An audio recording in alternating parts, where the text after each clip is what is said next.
So what is real estate? It's a tangible asset. I call it a triple threat asset. You could borrow against it, you could rent it out for a profit, and you could sell it for a profit. And there's a myriad of other things that you can do all in between those three facets that we're going to show you in this course.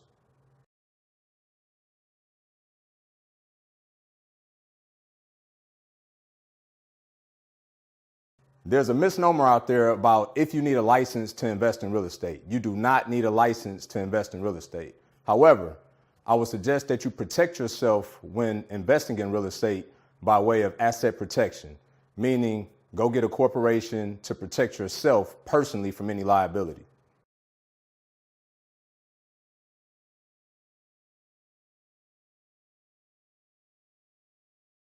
Very essential in real estate and in any walk of business to have a power team. Specifically to real estate, you're going to need some key pieces to be successful in growing your business because you're now a business owner. You're just not a guy that invests in real estate or a girl for that matter. You're going to want to have a realtor. You're going to want to have contractors, an attorney, real estate specific attorney. You're going to also want a very good accountant, real estate specific accountant as well. These things will comprise of your power team that you're going to need to be successful in this game.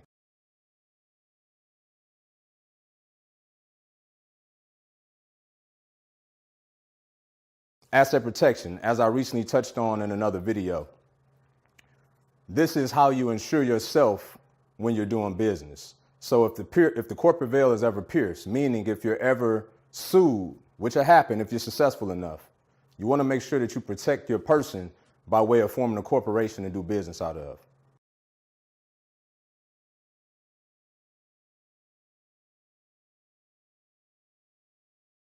How to find contractors. Go to your local Home Depot. Go to the pro desk at Home Depot. Talk to the people that order the most material. Those are typically your guys that's doing the best business, right? Because they're there frequently, they're buying an abundance of materials. They normally got a pretty good book of business. Those are the guys that you're trying to find. Go to your local plumbing store. Ask who's got the biggest account there. These are the people that you're looking for as opposed to Joe Blow on the internet or in the yellow pages, etc.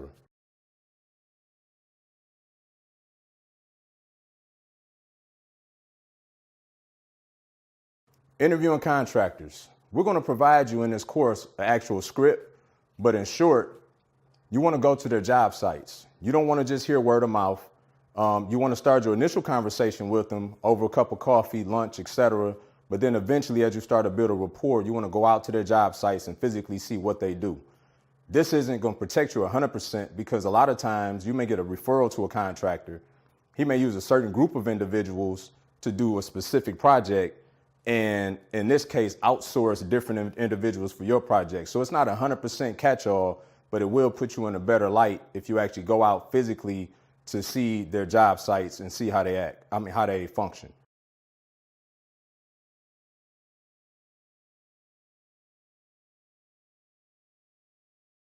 Three estimates is key when vetting contractors. Why? For a myriad of reasons. One, you can leverage the bids against one another. Two, you want to make sure that the scope of work that's supposed to happen at the house is synonymous, right? Meaning that you want to make sure that one guy isn't saying you need to do $30,000 worth of more work at the property than the other guy is saying. So you want to get three because then you could take a broader view and see exactly where you should be on the project.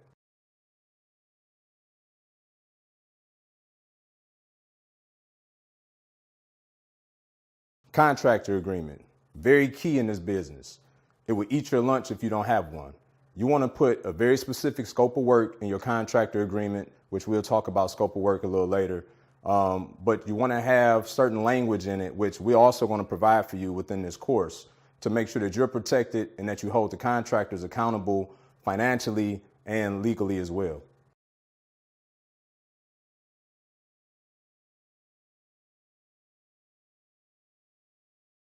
How to pay contractors. You want to pay contractors based on work completed. Now, as we all know, contractors going to want a deposit.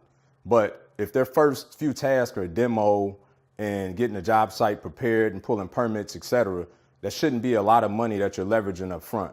So you want to make sure that you give them a small amount to get them started And more importantly, you want to pay them based on work completed thereafter.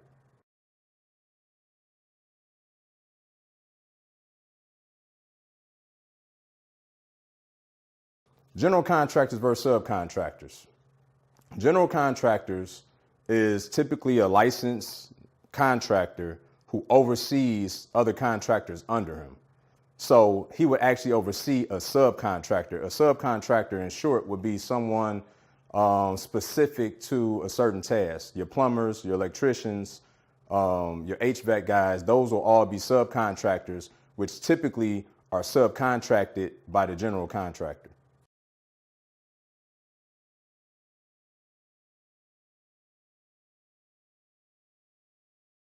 Lien waivers, very important.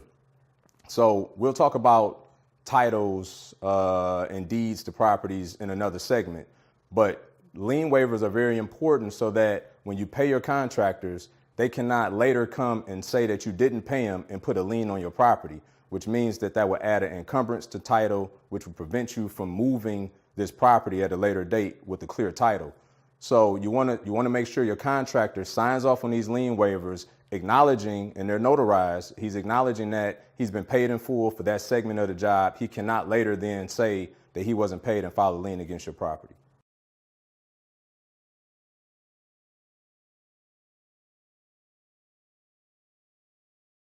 License versus no license. So I'm going to tell you, I've had some phenomenal work done by licensed contractors.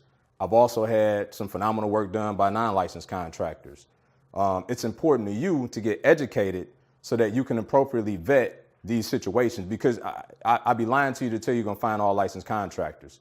And as much as you could, it's going to be too expensive and it probably will skew your project. So you're going to have to use some level of non-licensed contractors, but you just need to be educated appropriately so that you can vet them properly.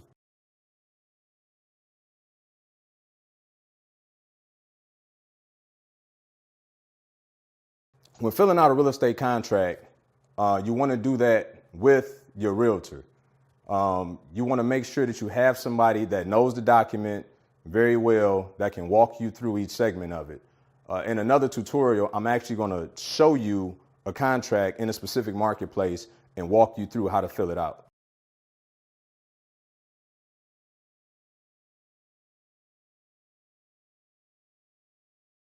ARV is your after repair value, which is synonymous with the projected sales price at the time that you finish the property and you go to put it on the market, which you think that it will sell for.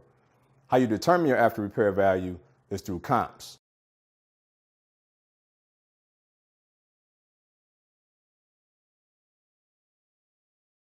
Comps are comparable sales in a desired marketplace that you determine your after repair value from. So when you're looking at how do I determine what the property should sell for, you look at your comps. You look at some very specific pieces of the comps. You look at the bed bath count. You look at the year built. You look at the square footage. You look at the property style, colonial, Cape Cod, bungalow. It's a myriad of different factors that you look at within the comps, and then you compare your property to the one that's closest to yours by way of all those parameters that I just mentioned.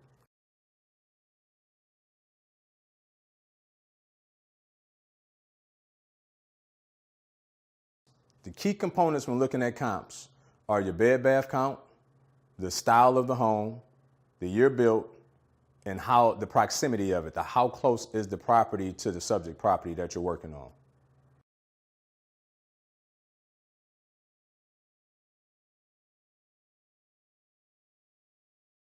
So the most traditional method of finding a deal is to actually find a realtor in your local marketplace that you want to operate in. But there's a lot of other avenues out there that you can go on the internet by way of Redfin, Realtor.com, Auction.com, Zillow, Trulia.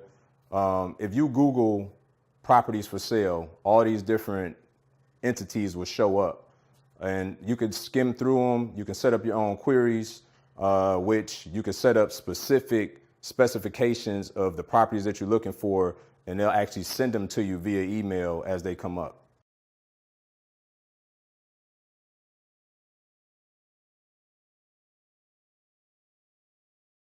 it's very easy to find a realtor. But more importantly, you want to find an investor-friendly realtor, right? Because you're a real estate investor.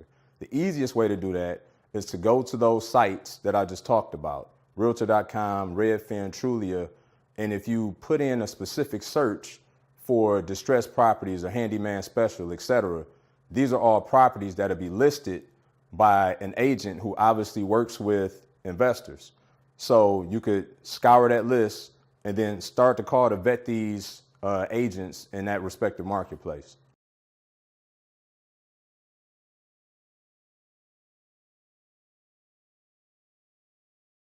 Proof of funds is essential in acquiring property.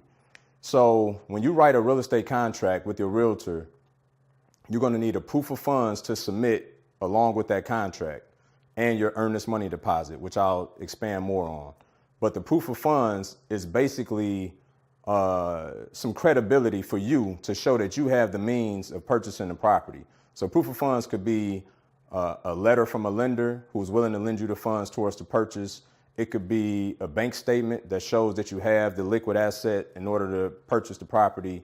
And those are the two most common, but you have to have a proof of funds to show your credibility in the transaction.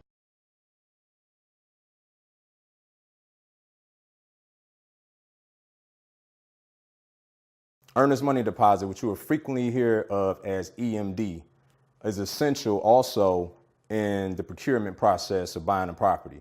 So you need the contract, you need your EMD, and you need your POF, your proof of funds. The EMD specifically, your earnest money deposit, is what solidifies you in a transaction. So once your offer is accepted by the selling party, the earnest money deposit is due typically 48 hours after the contract has been bottom line, meaning that both parties, the buyer and the seller, have executed the contract, and your earnest money deposit, which ranges depending on your marketplace, but on average $500 to $1,000 is enough consideration to solidify yourself in the transaction.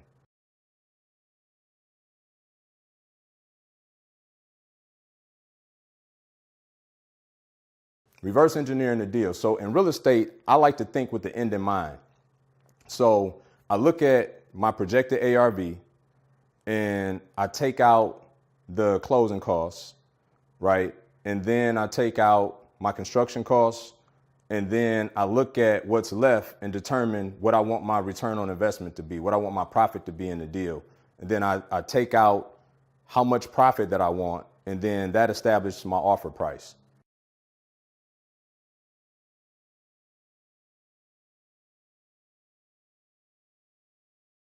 A flip is a property that you're going to acquire for a short period of time, on average, probably 4 to 6 months.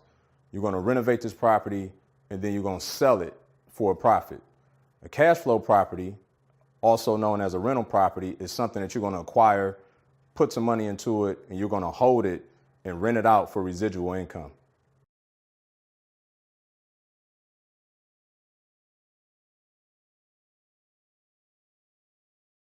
Good flip or cash flow area.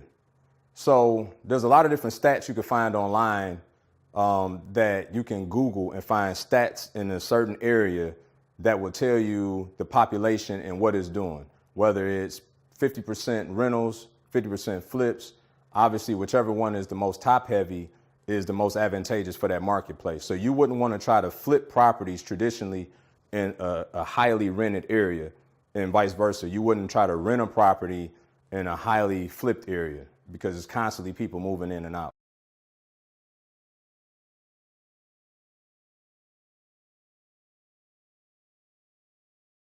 How to project manage. So the key essential piece to project management is having a Gantt chart.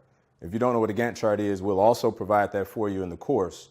But you want to have a Gantt chart to where you can actually table the scope of work for the project and then track it on a week-to-week basis, every different facet of the job. So to effectively project manage, and there are some other components that go along with it, but the key piece is being able to table the project and track it.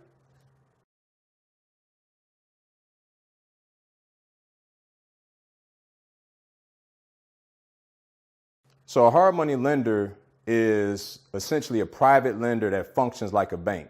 most of which are a hedge fund or backed by a hedge fund of some sort.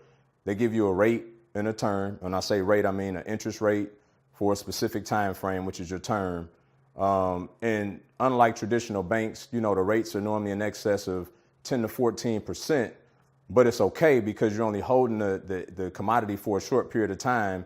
And as a hard money lender, there are some inherent risks for them because, you need to complete the project in order for them to get paid back.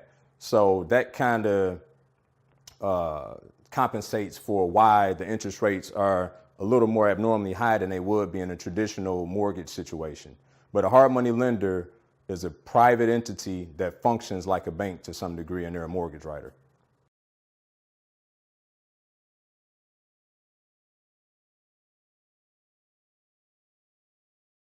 So a private money lender is you, your aunt, your uncle, your dad, your doctor, your dentist, anybody that has funds sitting around in some account or a shoebox and they want to invest.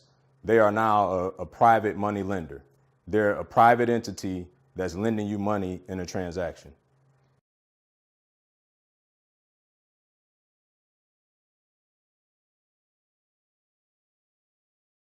A joint venture agreement, very important in business, especially when you're using private money from a private entity. You want to have a joint venture agreement which spells out both parties, their presence in the transaction. So, for instance, you can have a joint venture with somebody that lent you, say, $50,000 with the expected return of 30%. So your joint venture partner would be a 70-30 split. So it's a document, it's an instrument that details both parties' position in the transaction.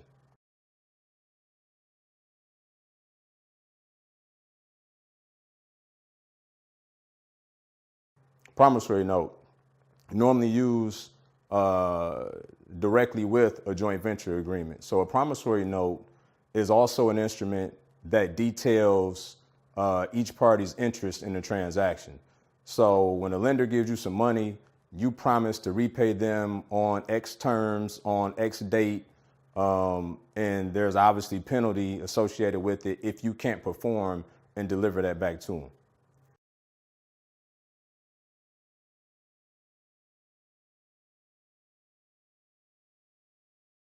Transactional funders, very important in wholesaling and even flipping alike. This is typically a private institution and or person that can come in and fund a project. So let me give you a scenario. So say you want to buy a house for $100,000. You want to wholesale this property for $120,000, but you don't have either of the two.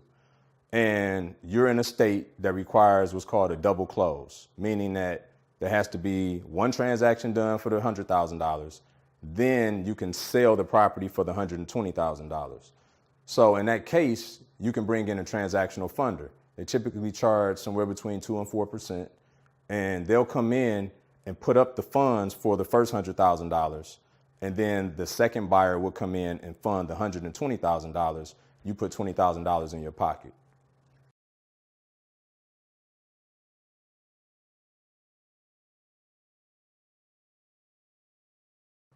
Scope of work. Very key to have a detailed scope of work in all of your transactions. The scope of work is essentially the Bible that the contractor is supposed to go from. So when you walk the house with the contractor and you guys are about to go under contract, you want to make sure that you have your scope of work buttoned down. This is a list of essentially all your repairs throughout the entire project. That's called your scope of work.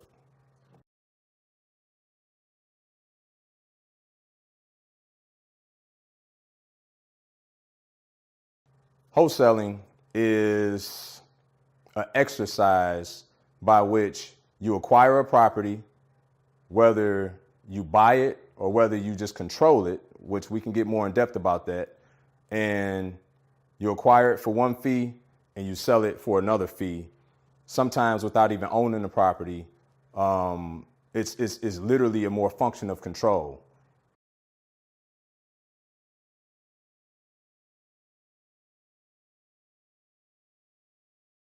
How do I control the property? So you still go through all the traditional steps, by way of a contract, right? So you sign a contract that shows your interest in the property, how much you're willing to pay for it. Then you go find another buyer that's willing to pay more than what you have it under contract for, and you do another contract with them at that designated price, and everything in between is called profit, and that's your money.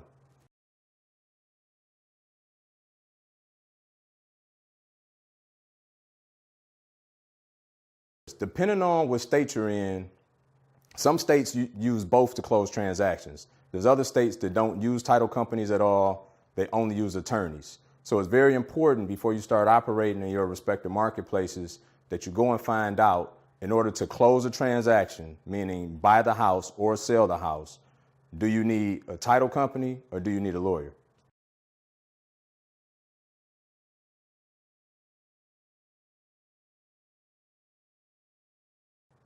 We have a terminology called a lien on title or encumbrance on title. All those things are bad. When you hear those words, that means something is wrong with your title. The title is essentially the deed to the property.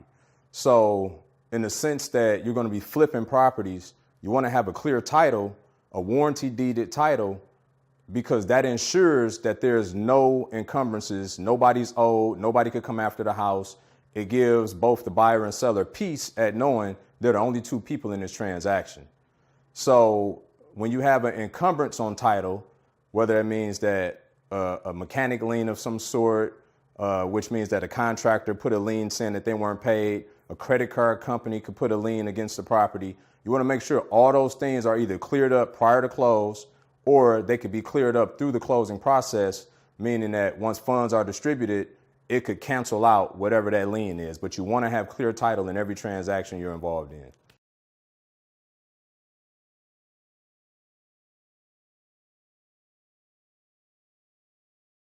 Warranty deed versus quitclaim deed is essentially a warranty deed shows that the title company has insured title, that there's no encumbrances, no liens. It's only two parties in the transactions, and it will remain that after the transaction is completed.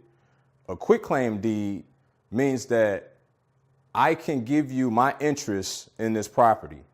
I can quitclaim you the property, but any encumbrances still may be with the property. So a quitclaim deed is a way of conveyance of property, but it does not insure you in a transaction. Only the warranty deed insures you in a transaction.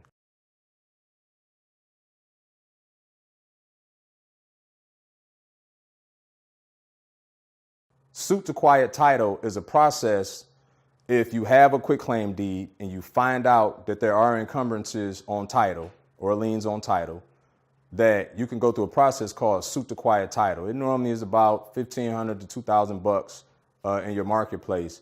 But what that is you hire an attorney and they go out and they call these lien holders, right? Sometimes, like when the market crashed, you had tons of banks who had liens on property as mortgage holders that went under. And then fast forward 10 years later, you want to move that property and this mortgage company is still on the title. Well, how do you get rid of that? So you hire an attorney by way of suit to quiet title. They go out on your behalf, track down these entities or the remnants of them if there's any left, and they basically fight to get the title cleared for you so that you then can get a warranty deed.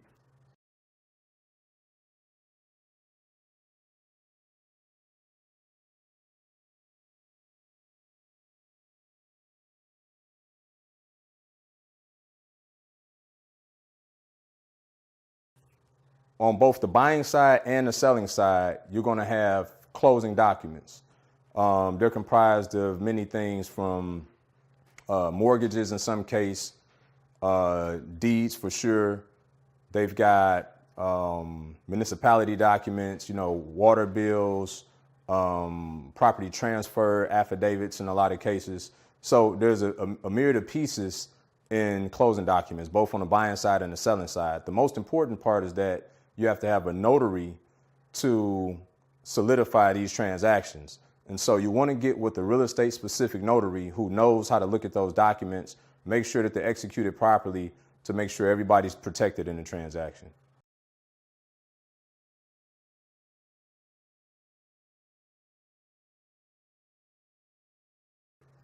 Mobile notary, very popular in this business. So I live in Florida. I flip tons of properties in Detroit. I'm never there. So I use a mobile notary to facilitate my transactions. So instead of me physically being at a lawyer's office or a title company, this mobile notary, I close transactions at my dining room table at my house.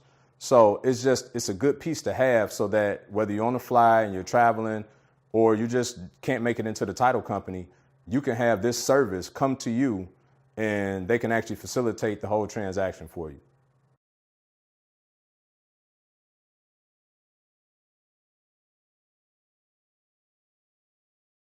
You want to have the appropriate asset protection depending on what function of business that you're doing.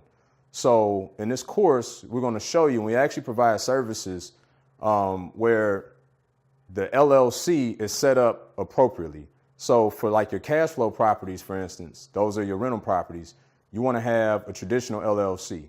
You just want protection. Now, when you're flipping properties, you want to have a LLC with an S Corp election because it has different tax benefits to it. And it's just a little bit cleaner when it does come tax time, and it protects you a little bit more in essence.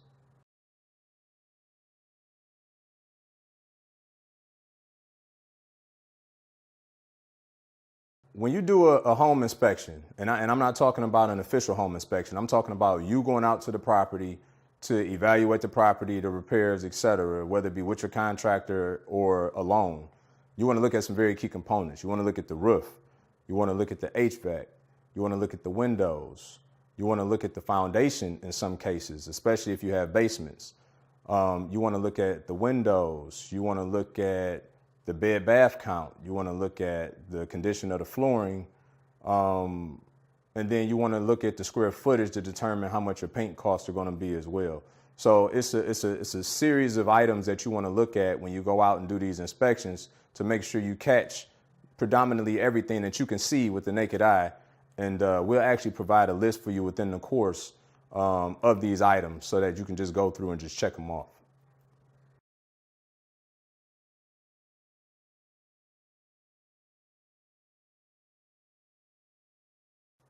I strongly suggest you get a private home inspection when you're purchasing a property. So when you go to write a contract on a property, your realtor should have in there a clause for a 7 to 10 day inspection, traditionally in most places. During that time frame, that gets you time to get your contractor out, your private inspector out. It's probably going to cost you $300 to $500 depending on where you're at, but it can save you tens of thousands of dollars by making sure you get it done. This is called your due diligence period. So you get a private inspector, he goes out, he gives you an official write-up of everything, all the different systems in the property, all the way down to the woodwork to inspect for termites and things of that nature. But it's very key to get this inspection done. And I would even strongly suggest prior to selling the property that you have a private inspector go back in, vet everything that had been completed so that you don't have any surprises when it comes time to sell the property.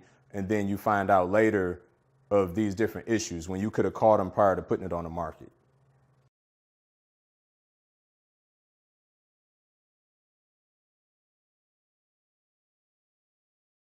If you got to pull permits, pull them.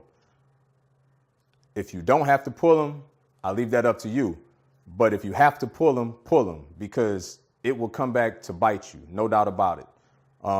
I've had instances where the project has been 90% complete and you've got to go back in the walls to show these inspectors the different work that you had done because you didn't pull your permits.